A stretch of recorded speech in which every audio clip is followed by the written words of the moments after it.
And many times when you're doing something good, it's like you're on a roll and you have a good season, and then you have those seasons where everything just seems to be kind of tough and tight and things get kind of dry. And the Lord had Paul in a situation where he was going through one of those seasons where things were just going good for him. Everything he touched, he was blessed. Everywhere he went, stuff began to happen. But now Paul is in a situation where he had what they call a thorn in the flesh. And the thought I want to give you this morning, man, is that I'm strong in my weakness. I'm strong in my weakness. And Paul had received a thorn in the flesh. And to this day, many theologians are trying to figure out what it means by a thorn in the flesh. The thorn in the flesh was not a physical thing, it wasn't a spiritual thing, it was the emotional thing that he was going through. It was a situation where Paul was stuck with some stuff that God had allowed him to go through. You know how we go through some things, we want to know, why am I still going through this? When are things going to change? What's going to happen? And what's happened is the Lord had put a thorn in Paul's flesh to make Paul humble. And Paul said, the Lord put this in my flesh to keep me from being conceited. Keep me from being this super smart guy, this guy that wasn't humble no more. Because everything that I touched was being blessed. And many times we ask ourselves, Lord, why am I going through so much? How come things are not changing in my life? Why does it seem like I got to always struggle? Why does it got to be so hard for me? And the reason not because that you're such a bad person, or because you're not where you ought to be, so to speak, in God, but God has a way of making us pray. Yes. God has a way of keeping us humble, keeping us meek. Keep us in a position where we don't lose conscious of who's really doing this. Because sometimes we can think that it's really us that's doing the things that's happening in our lives. We say, well, I go to work, I get up, I do this, I do that, I pay the bills. Everything is I. And we feel to realize that you're not doing anything, but it's God that's doing everything for us. He just blessed us with the ability to do the things that we ought to do. Some things that we want to do and even things that we shouldn't do, God still gives us the ability to do it. Amen. And many times we get conceited, we get sidetracked, and we think that it's all about us. And we feel to realize that God is the one that's in the midst. Lord said, without me you can't do nothing. Which means that because of me you're doing what you're doing. Because of me, you're successful as you are. Yes. Because of me, you're going to get where you're going to be. But without me, you can't do nothing. And Paul said, Lord, you gave me this thorn in my flesh, and I came to you 3 times. How many times have we gone before the Lord and said, Lord, when are you going to take this away from me? How long do I got to deal with this? It's just getting out of control. It's getting on my nerves. And after a while, it seems like God ain't paid you no mind. Yeah. Well, you're not alone. Job had the same problem. For 40 chapters, Job was going before the Lord. Lord, when are you going to change the situation? Everything I touch seemed to go bad. You don't even look at me as a man no more. When are you going to finally make a change?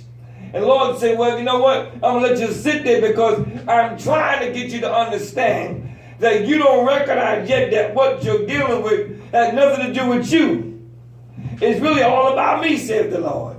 And God wants us to just give him his praise. Just to give him his reverence, to give him his ominence. Give him what he deserves. And when we start giving God what is due him, God will finally say, you know what? I'm not going to release you from the thorn. I'm not going to take it from you. But I'm going to give you the strength to deal with it. And some things we just got to carry with us, amen. Some of us got arthritis, some got all kinds of different sicknesses and disease, whatever the case might be. And many times I say, Lord, why can't I be healed? Why can't I be delivered? It's because God put that on you to keep you praying. To keep you humble, amen. If not, you'll lose your mind. That's right. You'll forget all about God. If we all had $1 million apiece, we wouldn't have no need for God. We'll say, Lord, I thank you, and keep it moving. We'll be so busy spending and doing and going and having this and having that. We'll forget all about church. Every now and then we'll come by and drop off a little seed offering. Every now and then we'll come by and give a word of encouragement or praise or testimony. But if you had all the money that you wanted, you would have no need for God. That's right.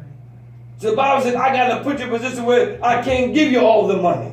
I can't give you all the blessings that you deserve right now. So I got to give it to you little by little, because if I give it to you all at one time, you'll forget all about me. That's true. So God got to keep us in a position where we keep on praying, where we keep on praising, Yes. where we keep on desiring more from God. And by doing that, God is really saving your life. What messed Satan up was that he got so excited about who he was. All the angels were saying, you're so beautiful, you're so great, you sound so good, you're preaching, you sing so well. And that's why Satan said, well, I'm better than God. I can do more than he can. Y'all follow me, let's make our own kingdom. And that's why Satan fell to the earth. And now here it is, you got all the little imps around him with that same spirit, telling folks that, you know, you really don't need this one. You really don't need that one. Nothing wrong with being a person that wants to be self-reliant, but we all need somebody. That's right. And if you don't need someone, you need God. Yes. And they got to the point where Paul said, Lord, how long will you keep this thorn in my flesh? Yes. I came to you 3 times. How many of y'all gone before God on many occasions? Said, Lord, how long? When do I finally get the best? When do I get my goods? I went for the Lord not too long because the Lord, you know what? I know I'm going to get my crown. I know I'm going to get this, that, and the other when I get to the kingdom. But while I'm here on earth, can I get some joy?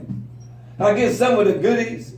Can I have some of the better things in life? And you see, many times we don't have it because we don't ask for it. Not that God don't want you to have it. Not that you're not qualified for it. But you just don't ask for it. Bible says you have not because you ask not. But if you ask anything in my name, I'll do it. So yes, we're going to ask God for it. Sometimes we just bug God to the point we ask for so much, God say, man, just leave me alone. I heard you the first time. But Paul said, Lord, I got this thorn in my flesh. It's not physical. It's not mental. It's not spiritual. What's happening is that Paul had some people that was constantly aggravating him. People that was bringing all type of torment about him. Many times folk will get on your nerves when God's about to bless you. When you're doing a great work for the Lord, folk will start getting on your nerves. It's designed to make you lose track and concentration on what God is doing for you. So that way you wind up getting caught up in the midst of all of this riff and this wrath instead of being in God's glory. And the Lord said to Paul, said, listen, in my closing says, don't be conceited. Don't be stressed. I put that thorn there. I sent the messenger to you. On so many occasions, God sent Satan to you. And he said, why? Why would he do that? To make you better. To get you to the point where you're going to pray. He's never going to let you fall. He will never destroy you, but it's designed to make you better. Yes. And the moment we can recognize, then we can surrender and say, Lord, you know what? It's me. It's not everybody else that's messed up. It's me. And the moment I can say, Lord, you know, I thank you for what you're doing. I praise you.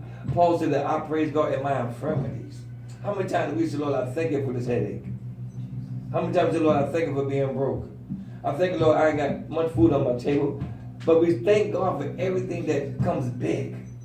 Lord, I thank you for your better way. But then when it comes down to the small things, when we get into some trouble, Lord, I thank you for these trials. I thank you for these tribulations. Paul said, I rejoiced in my infirmities. I got excited about it. It sounds a little backwards. Who wants to get excited knowing that you got all types of illnesses? Who wants to get excited knowing that, Lord, I thank you because I'm crippled? That doesn't even sound right, but it's the way God wanted to be. And Paul said, I rejoiced in all of my infirmities. He recognized that, you know what? This ain't going nowhere. Some things are just not going to change. But it's only designed to make you better. If it changes, then you're going to have a problem. Amen? So, in my closing, Paul says, I found myself to be strong in